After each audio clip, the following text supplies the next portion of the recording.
It was a magical place. I know it sounds totally cliche when I say this right now, but it was very, very, very magical. It was a place where many artists of congregate near one another. They would speak, they would engage in conversations. They might not influence each other in style because many of them went to Bali at a very late age, so they are really matured as an artist.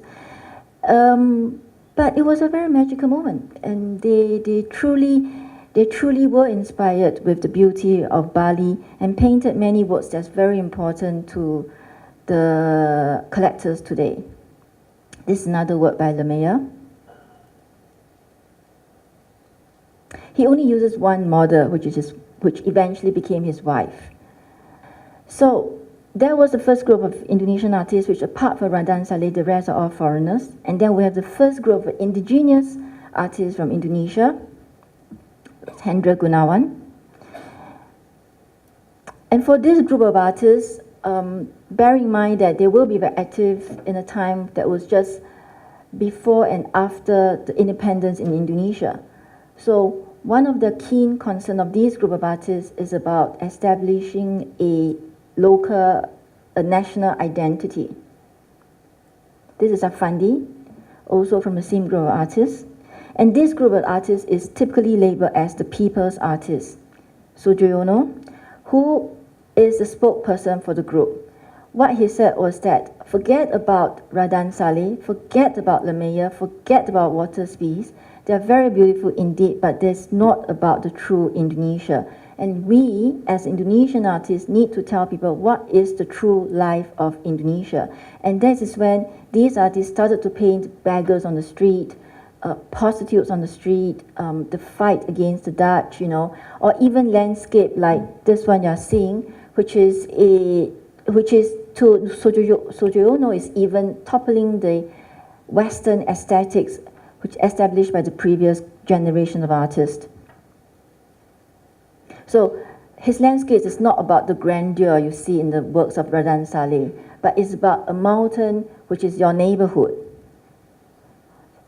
And then Liman Fong, which is also belonging to this group of artists, and being a Chinese person in Indonesia, he has actually mixed Chinese elements in Chinese aesthetics in his oil on panel works, which give him a very unique characteristics, and that's why he's very much pursued by the collectors in Indonesia today. That's just a very brief introduction to Indonesian artists. Of course, there are very many more. And then before we go to Philippines, I always say that Philippines is really one of the Southeast Asian countries that has the longest art history, which started since like even the 16th, 17th century because of the Spanish colonizations. So you have artists like Damian Domingo, which clearly you can see is completely Western, completely religious because they are very Catholic as a country. Asuncion, Justina Asuncion, you can see that the influence of portraits painting from Europe is a big thing in the Philippines, which remains to today. Very many Filipino families still retain the habit of engaging, commissioning an artist to paint portraits of the family. Juan Luna. From Juan Luna, we're entering to this period where this group of artists represented by Juan Luna, would spend long years in Europe getting a reputation, sometimes establish even a market in Europe, in Paris for Luna. And this is a very interesting work because Luna got a very prestigious prize in art competitions in Europe, which is considered a big achievement. And then, even then, you would see that people will be questioning that why are we being confirmed by a Western competitions? And there you are, Luna, which is amongst writers, poets, intellectuals, the forefront of the Filipino intelligentsia of that moment, will also question that himself. But interestingly, in this particular painting, you could see that there's this staircase leading out to the light, which is like the tomorrow, a better tomorrow, and the lady in red, which is clearly European, and she's Spain. And the lady in blue is actually the Filipino. So it's a very interesting painting that a lot of critics were used to say that how progressive was Luna then if he can actually paint a work like this. But I always think that it's always a very mixed emotions. Like clearly you've got so much cultural richness. Anyway, so I always think that it's mixed. It's always a love-hate relationship. I don't think you can totally exclude the things, the culture which you have given you so much, which is the Spanish culture. And of course, at the same time, I think all of these intelligent people would be thinking why there's another race which is so much more superior than us. And then we go to the first generations indigenous artists in the Philippines. This one is Fabian de la Rosa. If anyone who's sort of familiar with Southeast Asian work, or particularly Filipino work, rice painting is such a cliche, really. I mean, you see it everywhere and anywhere. And for us, we always say that Fabian de la Rosa, this work, Fabian de la Rosa, it's like the mother of all, or even like the grandmother of all rice painting, you know. And indeed, he is a teacher of Amosolo, which is a very familiar name in the auction market today, a brand name, if you like, with most of the Filipino collectors. You need to have the words of Amosolo. And the significance of Amosolo is really understanding that he comes right after these European, still very European sort of predecessors. So first of all, for Amosolo to be painting even Filipino ladies in Filipino dresses, peasants working in the field, a subject like this itself is revolutionary, because it is not considered something that is good enough for painting before Amosolo. That's one. So if you remember the earlier slides you have seen with the very European-looking works by the Filipino artists, then you will truly understand the importance of Amosolo and why he's so well loved. And then he's also known as one of the first Filipino artists who truly, realistically depicted how a Filipino sunlight really looks on the canvas. He is the master of the light in the Philippines. And then you have Manansala, which is, if we want to make a comparison, is really also about the same time as the first generations of indigenous Indonesian artists, which was very concerned with the issues of the people and very preoccupied with establishing a national identity.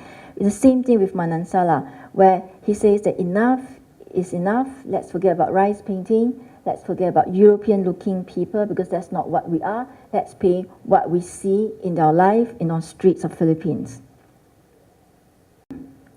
And Vietnam is relatively straightforward, so to speak, because you can actually pinpoint a very specific date to the beginning of the development of Vietnamese art, which is 1905, basically the setup of the Vietnamese Fine Art School in Hanoi, which is then ordered by the French colonial government. Now, the whole point of setting out this this art school in Hanoi was actually to train a group of artisans, to train them to basically create works that was to be sold to tourists, you know.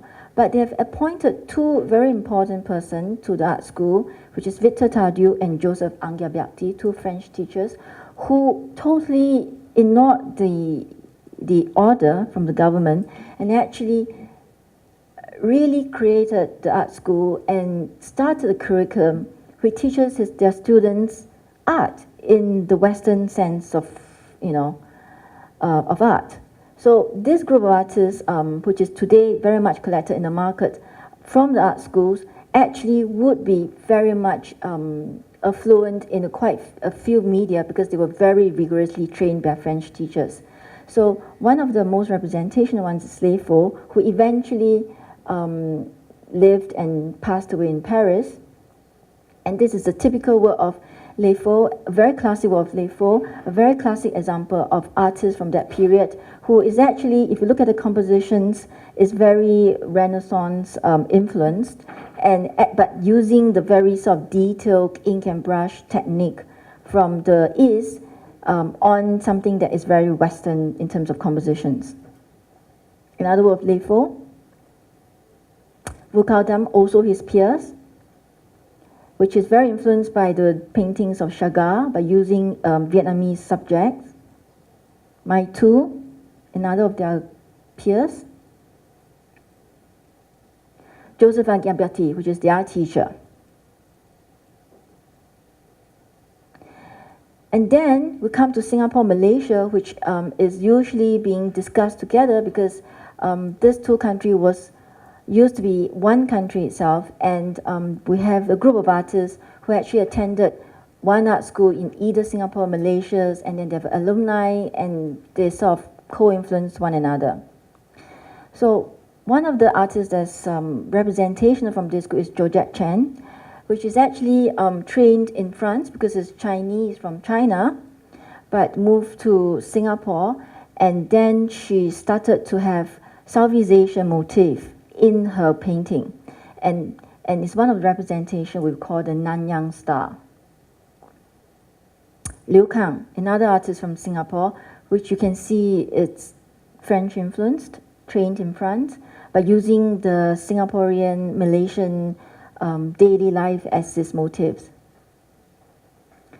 Chen Wenxi, which is again from China, completely classically trained in ink and brush paintings, and is one of the examples of the Nanyang Star artists in Singapore, Malaysia.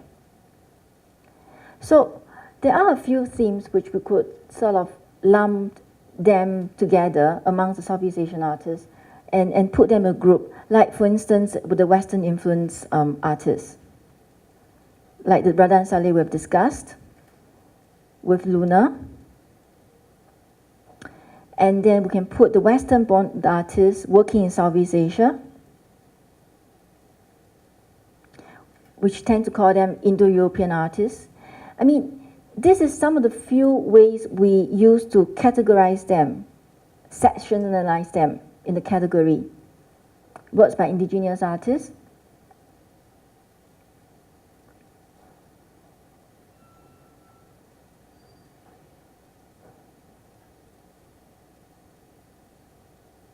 but the point I'm trying to make is, certainly you can find some common themes, but these are very superficial and sometimes just visually inspired sort of categorizations. And hardly sometimes you will not see collectors of, let's say, Aghiaberti or Léfaux, Vukaudam, and will say that, hey, I want to also know about the first generation's Indonesian artists, so let me collect something that's crossover. Of course, there will be isolated examples which do things like that, but it's not a common trend. So really, it's really a very diverse, heterogeneous sort of market, and there are crossover here and there, but very often you find that especially for the modern sections, the collectors are quite separate from one another. And typically sometimes when we are sort of putting out the lots in the auction market, you see that let's say the first 20 works is by Indonesian works, and then followed by Filipino works. And then you see the activity going on for this 20 lots, and when this is finished, it's almost like a restroom break for the collectors for Indonesia, and people will start going out, and then you see the Filipino group bidding for their gems, right? So again, I want to say that of course there's crossover. I mean, I've got very good Filipino collectors, actually do love Georgette Chen, love Léfaux, very good Vietnamese collector himself, but it's hardly the norm. And just to go through some of the sort of like rock stars, I like to call, in the market. I mean, or I like to call them my bread and butter.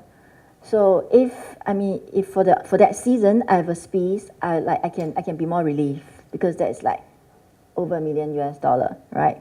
If I get a Ramadan sale, wow, Christmas, Lunar, or Lemaya. So you can look at their price. So these are all like my bread and butter, my stars, right? The highlights, for the season. Li Man Fong. It's a good thing that I have out because I'll be so stressed that Sotheby's has the record. So the diversity of the market makes it that it's quite meaningless to speak of a collectors of Southeast Asian art as a collective at this moment. At this moment. I'm not saying that things couldn't change. I'm about to contradict myself in a few minutes later. But again, I want to say that the collectors of modern Indonesian artists might not look at the contemporary works, I've got very, very many collectors of Afandi and Sujono, etc. When he was sort of flipping through the catalog in those years when we started to put in the contemporary Indonesian artists, when it comes to like some of the stars today, like Mas Riyadi or, I don't know, Christie Aiju, they were just sort of like flip over like this. And then you have to like go back and say, would you please just look at this? And then they'll be like, whatever, So it's really quite a relatively small group of collectors who are using really Southeast Asia as a collection theme. I'm not saying that could not change, really, but I'm saying that at the moment it's not enough for us to sort of like to call it a phenomenon presently. So I would just want to say that there's a few nuances, responding to some of the news article that comes out very quickly after the auction results. So when you see that works of Li Man Fong making new records, so people is telling me, especially after this season, say that, oh, Southeast Asian market is so good. Look at the Chinese who like sort of crashed, which I don't agree. But he said, look, it was so good, But I can tell you that it's because of that work. People is responding to that particular work, which is rare, fresh, published from a very good period and very well painted. I mean, it's like it has all the ticks you have to have a star works in the auction market, and that's why it makes that price, And actually, interestingly, if you want to say that the Southeast Asian market is so good, it's so strong, then can we actually have 20 Li Man Fong works, from the A+ quality to maybe a C- qualities, and you all would sell and finding a right price level? I don't think you can have that in the Southeast Asian market today. It might happen in 6 months down the road, 12 months down the road, but it's not happening right now. You can't have either houses or another whatever auction houses doing a Southeast Asian category and put in 20 Li Man Fongs or 20 Afandi and thinking that it will all be picked up. Well, unless I always notice that if you have in the Chinese market, you have like 20 Zhu Ming or 20, I don't know, Zhao Wuji, from the lithographs to etchings to his big canvas. I mean, people has a sort of like a level for each work. I mean, of course, there's always works that's not sold, even for these big name artists. But in general, the Southeast Asian market is relatively sort of like smaller. I don't think anyone can argue with that. And it has not sort of expanded to a scale that even the big name artists, where so all of his works would be appreciated in all sort of level and finding the right price point.